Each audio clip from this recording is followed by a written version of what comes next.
On this program, we let you in on everything going on in the political landscape and, of course, in the private sector. So today we are here live in Abuja, Nigeria, to get some thoughts about the latest, very vibrant organization that they decided to hit the ground running with the inaugural meeting. And, of course, a vote of confidence was passed on the governor of Cross River State. Preparedness to 2027. I want to find out from Right Honorable Legor Idagbo what that organization, Northcco, is all about. Yeah, welcome to the program. Thank you, Beatrice. All right. Well, so you're the chairman of the Central Working Committee, right? Committee, yeah. So let's, I don't know, what is this organization all about? Is it open for everyone in Cross River State, or is it just restricted to, APC card carrying members? What is Northcco in all? Northcco simply means Northern Cross River Coalition. Okay. That's the people of Northern Senatorial District in Cross River State coming together with an idea and running with it, more or less. Okay. And if you recall, when I spoke during the interactive meeting, I made reference to the fact that in 2014 or 2013 or thereabout, we came together as Northern Cross River Coalition, Yeah. but that time it was to support the governor of Cross River State then, Senator Lee Moke, for another term in office. That was in 2010, if I'm not mistaken. And it was very successful. We didn't just do that sycophantically. We did that with a demand that at the end of his second tenure, the governorship will go to the Northern Senatorial District. And the former governor gave his commitment to that, and he kept his word. And truly, after his second tenure, he handed over to an illustrious son from the Northern Senatorial District, Professor Ben Ayadi. Yeah. So we thought that, as interested people in the politics of the Northern Senatorial District, we should come together again and champion a cause. But this time around, we looked at the indices. We saw that the present governor was doing very well.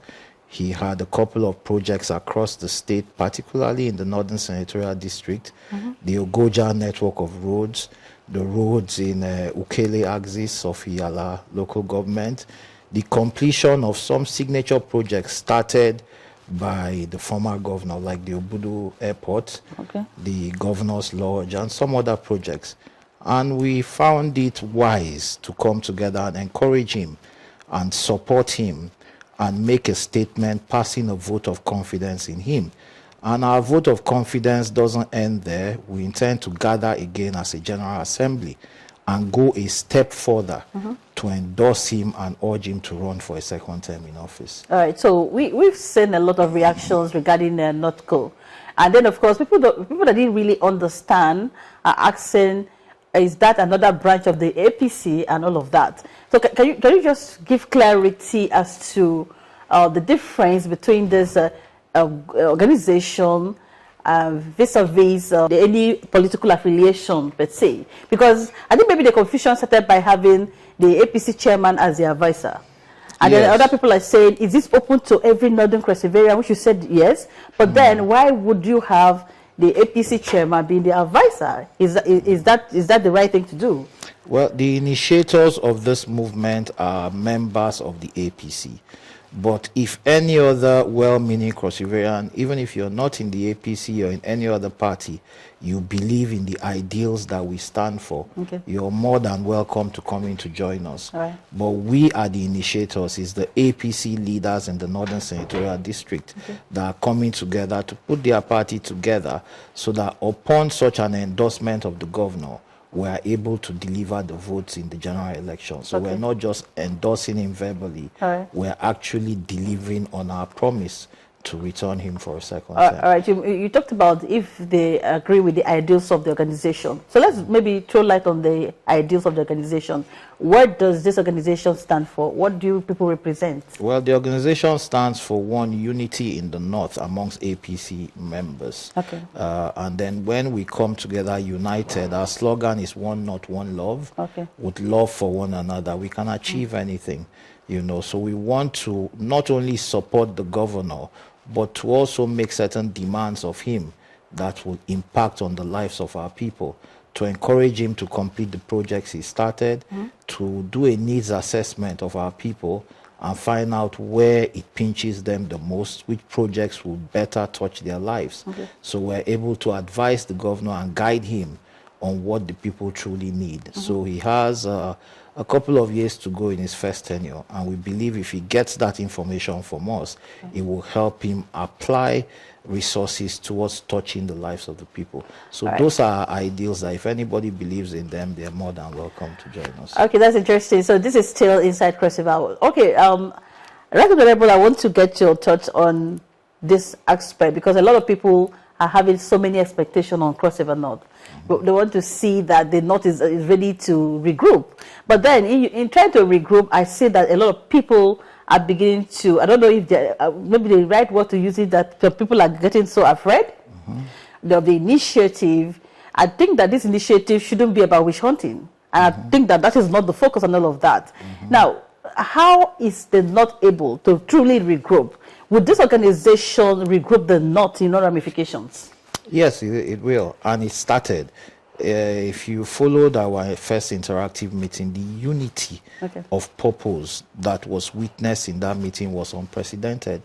People came out of that meeting saying they've never attended any meeting in the Northern Senatorial District that was that harmonious, you know, that was that purposeful, that well organized. You know, even though there were a few dissenting voices, we were able to arrive at something and agree on how to move forward. So we've already started well, we've already started coming together and grouping properly, and that is why there is this fear. The opposition party is worried.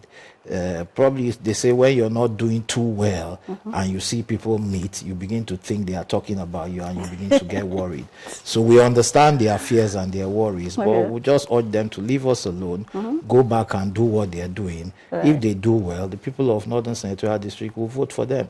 But if they don't, of course, the people will not vote for them. So that has nothing to do with Northcco. Northcco is focused on his ideals, and nothing will stop us from going forward. All right, so I like that part that you say nothing will stop Northcco. How formidable is Northcco that nothing can stop Northcco? You know, the difference between Northcco and other people, Northcco is not a one-man show. It's a coming together of all the people in the Northern Senatorial District of like minds in the APC with an open door for people in other parties to join us. So it's a movement. It's not a one-man show. That's how formidable it is. When people come together with unity of purpose, there's nothing they can't achieve. So we are sure that we'll achieve our successes. All right, so let's look at the bigger picture, you know, ramifications. All right, so we've had situations where we didn't get it right in the last election. Cumulatively, our the voting numbers were very massive enough. But then we still feel some offices, critical offices and all of that. What is the negotiation between Northcco and the ruling government? Is Northcco going to be throwing the support blindly, or to be a specific negotiation to say, okay, we give you absolute support and this is what we want as the people of the North? Would there be any collaboration? That's exactly what I said. That we're not just being sycophantic about this. We're supporting the governor, and then we're looking at the needs of our people and telling the governor, this is what you need to do for our people in return for the support we're giving you.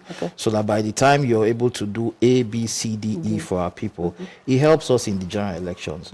We can go to campaign and hit our chest and say, this is what we brought for you. And as a result of that, you owe us your support. So it's a give and take situation we're looking at. All right, so I've seen the caliber of persons in this organization, and I know that when it comes to the politics of Cross River State, most of the critical stakeholders are in this body. All right, so beyond just the elections, what else would Northcco be doing ahead of the election to build momentum? Yeah, Northcco, we have a reconciliation committee, we have a needs assessment committee, we have sensitization committee. So we're going to be going through the nooks and crannies of Northern Senatorial District, talking to our people, building a consensus.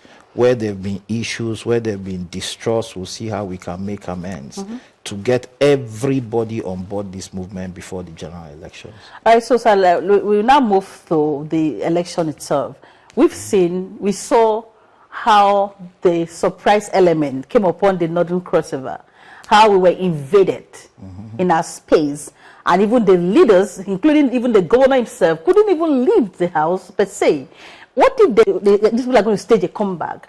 Is Northcco prepare to match these people, step by step, to ensure that we resist that level of intimidation in our land? Unfortunately, we went into the last elections divided as a family. Okay. There was so much distrust. There was so much miscommunication, misinformation, backbiting, backstabbing. We have never been that divided as a people of the Northern Senatorial District.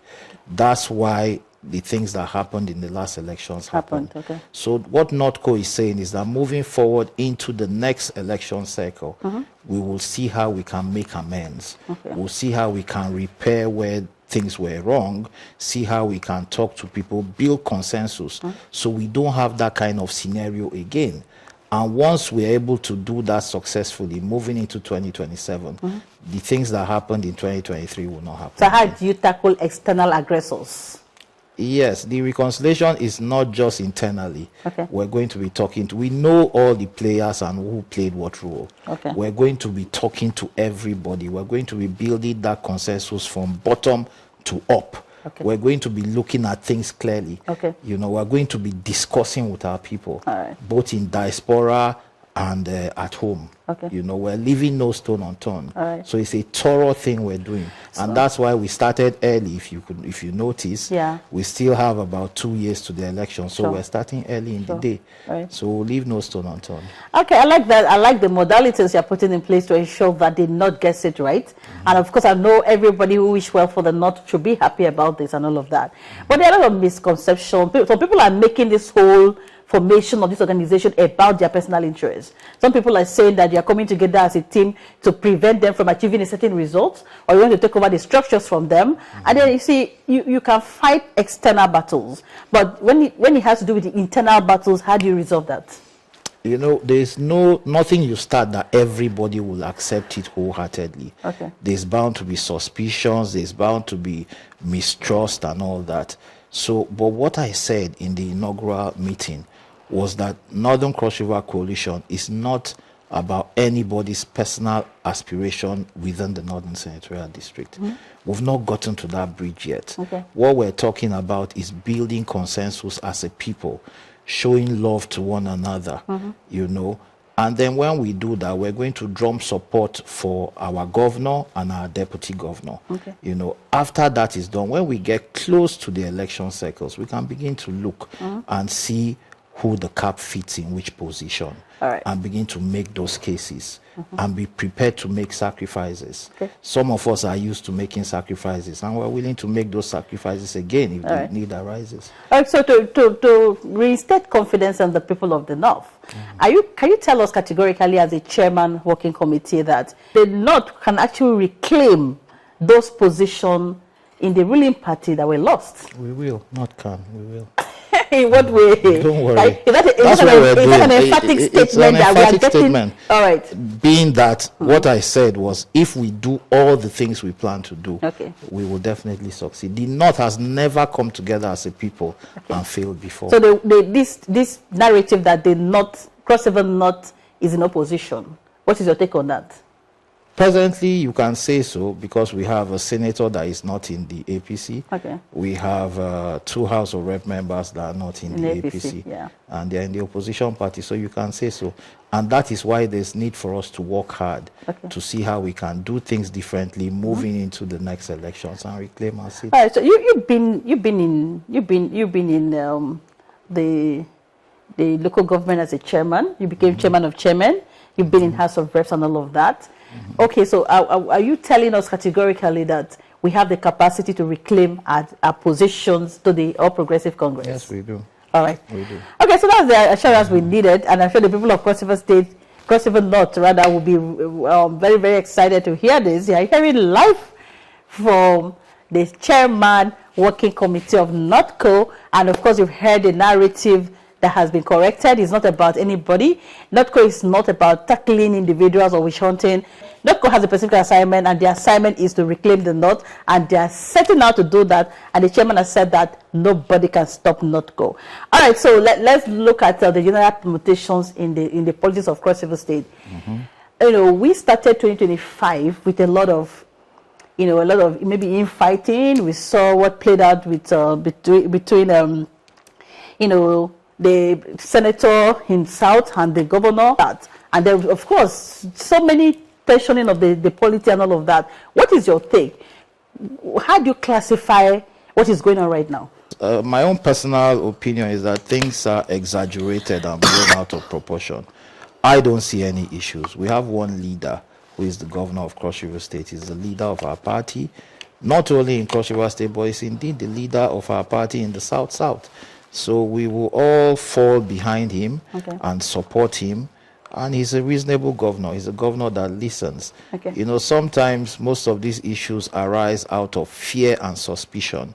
People begin to fear that, oh, does the governor want to take me out? I don't think the governor will want to do that. I think the governor means well and will want to build the party stronger moving into 2027.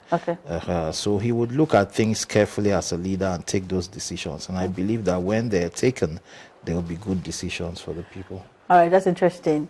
Okay, so before we go, I want to find out about the involvement of the people. This organization has been put together. Were the people actually, consulted? Are the people having a buy-in? What is the role of the people in this whole process in the North?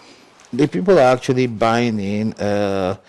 Quite some level of consultation was done before we started, but it's not possible to consult everybody. Sure. So that's why we termed the first meeting an interactive meeting. That was still a consultative process. Until now we're still consulting. But I'm very excited with the way people have received it. So many people are calling, they want to be on board. If there is any complaint from any quarters within our party, it's just the fact that, they are not captured properly. They are not properly brought into the Northcco. So that shows the willingness to be part of it. If someone doesn't like what you're doing, they won't even answer. Sure. But where someone complains that they want to be included, it shows you how the people buy what we're doing and want to be part of it. So we're using between now and Monday to see how we can get as many people as possible on board. And then the final list of our membership will be published on Monday. What's your assessment of the 1 year plus of Governor Basile Tutu? Fantastic. Like I said earlier, I just mentioned a few projects in the North. There are so many projects in the South and in the Central. He's touching the lives of the people. He's called the people's first governor. Little wonder he's doing projects that truly, truly touch the life of the people. And those are the projects that win elections at the end of the day. All right. So we're happy to be part of that success. All right. So finally, to the question everybody's asking, is this Northcco another political subhead? Is this Northcco another gimmick for relevance? How is Northcco funded? So far, Northcco is funded by a few of us that have the capacity. Even in our last meeting, I said the whole idea is not to stress anybody or to tax anybody to bring money. It's actually from each according to his ability. We've not collected 1 penny from anybody outside the Northern Senatorial District. Not 1 penny. We're funding it ourselves. We know ourselves. We know those that have the capacity, and we talk to them. Anybody that believes he should supports. So nobody is under any pressure. All right. So far we're doing that on our own. But before our General Assembly, we'll put the list of all the contributions that we've had. It will be published on the platform, and then account number will also be put for anybody that still wants to support before the General Assembly. What is your last message to the people of Cross River North and Cross River in general? Well, my message will be to say a big thank you, particularly to all those who came for our interactive meeting, for the rich contributions that were made and the enthusiasm we saw on the faces of all our members, and again those that have called to say they want to be part of what we're doing. So I'm very happy, I'm excited, and I know that this is a movement of the people, by the people, and it will indeed succeed. Just like I said earlier, nothing will stop Northcco. People will only criticize and complain, but we have our goal and we'll remain focused on that goal until we succeed at the end of the day. Thank you. The privilege. Thank you very much, sir. Thank you. All right, so it's been very engaging interacting with Right Honorable Legor Idagbo talking about Northcco. Northcco, I am excited. I'm from the North, beyond being a journalist, I'm very excited to see the North staging a comeback. And I can't wait to see the many great things they are going to do ahead of the 2027 general elections, how we can reclaim the North. I cannot wait to say that. Of course, we are going to be here to keep giving you updates on everything that is going to happen. Everything will happen in front of you. Please be a part of the process. This is not a time for us to be reactive. This is a time for us to be proactive as a people. Support processes. Be a part of what is going on. That is the only way we can collectively build cross-university and move it to where it ought to be. I will see you some other time. Bye-bye.